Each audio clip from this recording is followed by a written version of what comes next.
मुंबई से अहमदाबाद की तरफ जाने वाले हाईवे पर एक शहर है पालघर। 3 फरवरी 2022 की शाम करीब 5:30 बजे पालघर के मनोर इलाके में नामदेव नाम के एक युवक ने हाईवे के पास बहने वाले नाले में एक लाश देखी जो 2 बड़े पाइपों के बीच फंसी हुई थी। लाश से बहुत तेज बदबू आ रही थी क्योंकि वह लाश सड़ चुकी थी। नामदेव ने इसकी खबर पुलिस कंट्रोल रूम को फोन करके दी। कुछ ही देर में पालघर थाना प्रभारी विष्णु भोय अपनी टीम के साथ घटना स्थल पर पहुंचे और जब लाश निकलवाई तो देखा कि लाश पर चाकू से कई वार किए गए थे। लाश का चेहरा इतनी बुरी तरह कुचल दिया गया था कि उसकी पहचान ना हो सके। शरीर का अधिकतर हिस्सा मछली और दूसरे जीवों द्वारा कुतर लिया गया था, लेकिन लाश के पहनावे से साफ लग रहा था कि लाश किसी नौजवान लड़की की होगी। पुलिस ने आसपास के इलाके के लोगों को बुलाकर लाश की पहचान करवाना चाहा, लेकिन कोई भी उसे नहीं पहचानता था। जरूरी कार्रवाई के बाद पुलिस ने अज्ञात के खिलाफ धारा 302 के तहत केस दर्ज कर लिया। नेशनल हाईवे के किनारे लाश मिलने से पुलिस को इस बात का भी संदेह था कि कहीं बाहर की लड़की रही हो या किसी ने कहीं से लाश वहां लाकर ठिकाने लगा दिया हो। यह सोचकर पुलिस ने आसपास के अलग अलग थानों से जानकारी ली तो पता चला कि लाश मिलने के करीब 10 दिन पहले मुंबई के सांता क्रूज थाने में एक लड़की की गुमशुदगी की रिपोर्ट लिखाई गई है। लड़की का नाम कैरोल उर्फ पिंकी मिकिस्टा है। उम्र 28 साल है, जो 24 फरवरी को अपने घर से लापता हो गई थी। वह एक कॉल सेंटर में जॉब करती थी। तब पुलिस ने कैरोल की बूढ़ी मां कैथरीन को जेजे अस्पताल की मोर्चरी में रखी लाश की पहचान करने के लिए बुलाया। साथ में उसके कुछ रिश्तेदार भी थे।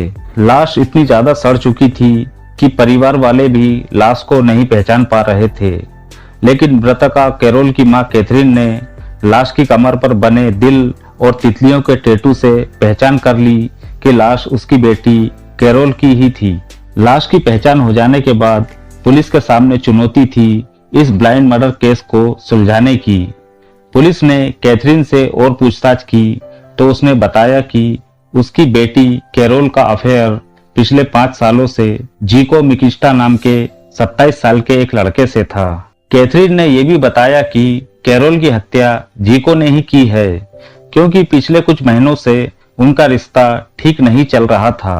कैरोल 24 जनवरी को स्कूटी लेकर निकली थी, यह कहकर कि उसे डॉक्टर को अपनी कुछ मेडिकल रिपोर्ट्स दिखाना है। उसी रात 8 बजे उसने फोन पर बताया था कि वह अपने किसी दोस्त के साथ है तो उसे लौटने में देर हो जाएगी, लेकिन फिर वह कभी नहीं लौटी। पुलिस ने जीको से पहले भी पूछताछ की थी जब कैरोल की गुमशुदगी की रिपोर्ट दर्ज हुई थी तब, लेकिन कोई खास क्लू न मिलने की वजह से उसे क्लीन चिट दे दी गई थी। किंतु अब हत्या का मामला था तो पुलिस ने जीको को पकड़ने से पहले थोड़े सबूत जुटाने का फैसला किया। पुलिस ने सभी संभावित जगहों के सीसीटीवी कैमरों की जांच शुरू कर दी। तब पुलिस को घटना स्थल के पास मुख्य मार्ग पर लगे सीसीटीवी कैमरे से एक खास जानकारी मिली। पुलिस को एक फुटेज मिल गया जिसमें कैरोल जीको के साथ घटना स्थल की तरफ जाती दिखाई दे रही थी तथा एक बुलेट बाइक सवार लगातार उनकी स्कूटी का पीछा करता हुआ दिख रहा था। इसके बाद जीको संदेह के घेरे में आ गया तो पुलिस ने जीको की कॉल डिटेल्स निकलवाई तो पता चला कि 24 जनवरी के दिन जीको और कैरोल की बार-बार बात हुई थी तथा उसी रात जब वह गायब हुई थी उस दौरान दोनों की फोन लोकेशन एक साथ थी। इसके बाद पालघर थाना पुलिस ने जीको को हिरासत में लेकर पूछताछ की, उसे सारे सबूत दिखाए। तब कोई रास्ता न पाकर जीको ने अपना जुर्म स्वीकार कर लिया। कहानी कुछ इस तरह सामने आई। विले पार्ले का रहने वाला 27 साल का जीको मिकिस्टा और कैरोल उर्फ पिंकी मिकिस्टा जिसकी उम्र 28 साल थी, दोनों के बीच 2017 से प्रेम संबंध थे। कैरोल के पिता की मौत बचपन में हो चुकी थी। कैरोल अपनी मां कैथरीन की इकलौती औलाद थी। कैरोल एक प्राइवेट कंपनी में काम करती थी। 2017 में उसकी पहचान जीको से हुई। वह मल्टीनेशनल कंपनी में काम करता था। दोनों की दोस्ती बेइंतहा प्यार में बदल गई। कैरोल ने जीको को अपनी मां तथा चचेरी बहन से भी मिलवाया और यह भी बताया कि वे दोनों शादी करना चाहते हैं। एक ही जात के होने की वजह से कैरोल के परिवारजनों को कोई दिक्कत नहीं थी। दोनों के बीच दिल के साथ जिस्मानी रिश्ते भी बन चुके थे। वक्त गुजरता गया। इस बीच कोरोना महामारी के आने से जब पहला लॉकडाउन लगा तो जीको की नौकरी चली गई, तो वह अपने पिता के केटरिंग के बिजनेस में हाथ बटाने लगा। इधर काफी वक्त गुजर जाने के बाद भी जीको ने कैरोल से शादी नहीं की, तो कैरोल ने उस पर शादी का दबाव बनाया।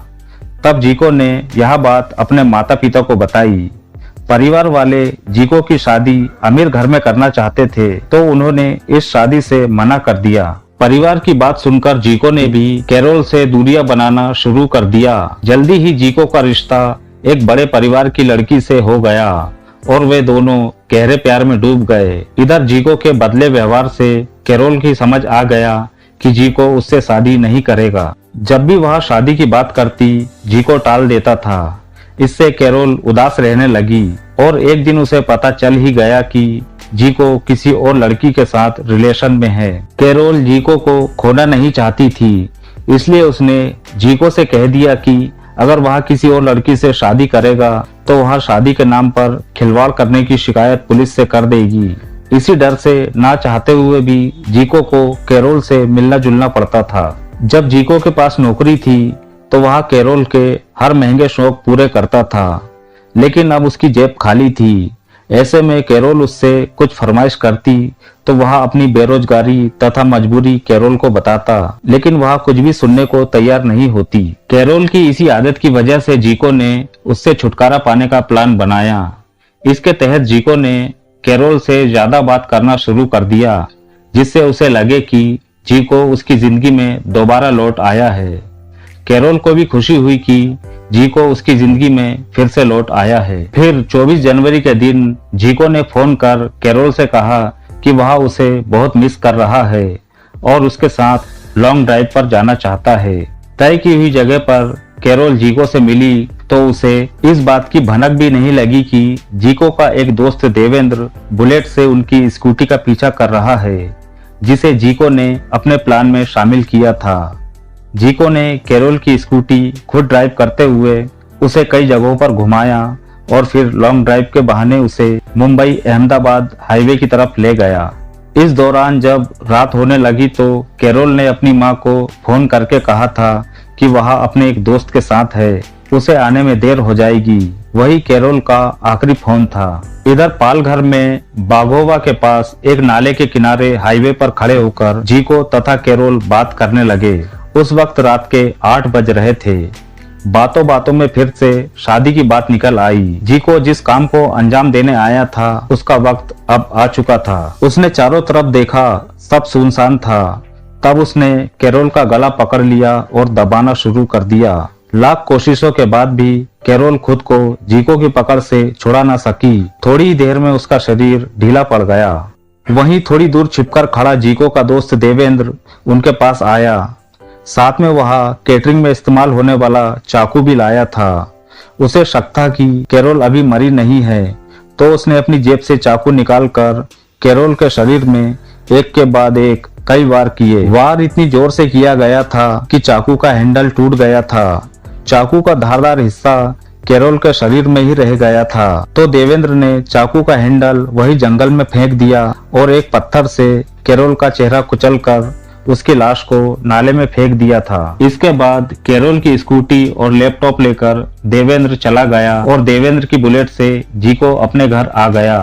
पुलिस ने दोनों आरोपियों को अदालत में पेश किया, जहां से उन्हें जेल भेज दिया गया था। कैरोल की नाकाम मोहब्बत और जीको की बेवफाई की ये कहानी यहीं समाप्त होती है। अंत में दोस्तों, हमारा मकसद आपका मनोरंजन करना नहीं, आपको जुर्म के प्रति जागरूक करने का है। अगर आपको हमारा यह प्रयास पसंद है तो हमें लाइक और सब्सक्राइब करें और कमेंट में अपनी अमूल्य राय जरूर दें।